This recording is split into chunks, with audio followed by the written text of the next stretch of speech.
মোক মই হৈ থাকিবলৈ দিয়ে। মই ভাবোঁ যে আপুনি যাক ভাল পায় বা যোনে আপোনাক ভাল পায়, আপুনি যেনেকুৱা হয় তেনেকুৱাই ভাল পাব। আপুনি বেলেগ এজন ব্যক্তি হৈ যাব নালাগে সেইটো কাৰণে। গতিকে মই যেনেকুৱা মই তেনেকেই থাকিবলৈ।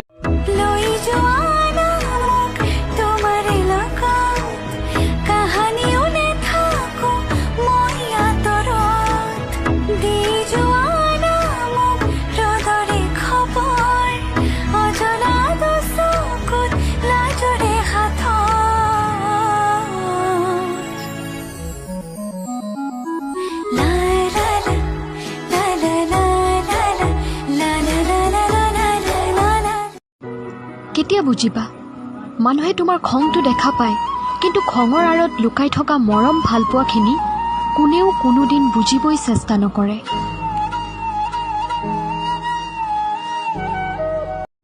জীৱনটো একেবাৰে ঘড়ীটোৰ দৰে হৈ পৰিছে।